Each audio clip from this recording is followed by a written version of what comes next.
Counteroffers. Let me paint a picture for you. You spend countless hours speaking to hundreds of candidates. You've met a couple dozen in person. You've whittled it down. Finally, you're down to your 2 final candidates that are a very good match for the job.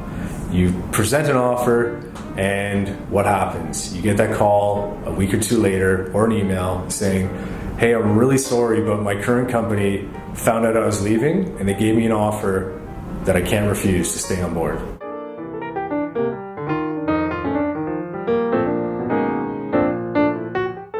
So tip number 1, keep in contact with them.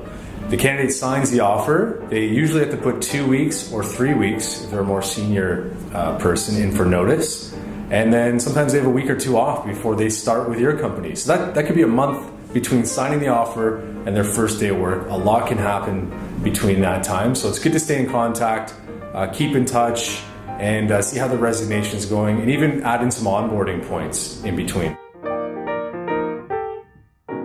So early on in the recruitment process, a candidate will tell you what their pains are. If it's a commission structure or compensation change, sometimes the company has a restructuring or reorg, sometimes they have a new manager that they don't get along with. And those are things that'll motivate them to look for or listen to new job opportunities. But when they get to the offer stage, sometimes they get cold feet or have fear of loss, and they forget about those things. So it's important to remind them about the reasons that you initiated the conversation and why they're going to make that move to the next step in their career.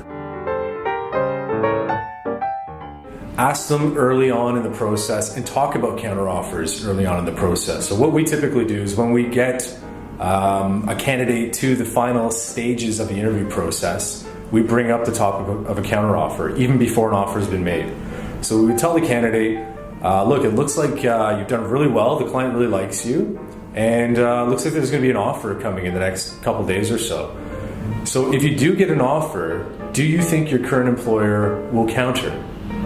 And you ask them that question and see what they say. Either they'll say something like, yeah, they might counter, but I've already made up my mind and I'm sticking with this. This is the right move for me.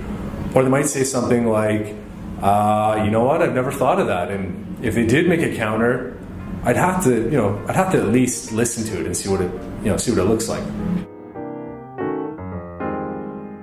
So you want to talk about it early on, and you want to educate candidates on the dangers of counteroffers. And it's really easy to do that because there's lots of info online. So just tell them, hey, you know what, counteroffers happen all the time. They're not the best case scenario. Don't take my word for it. Please go online and do some research. And what you want them to research and find out on their own is that counteroffers can cause permanent career damage.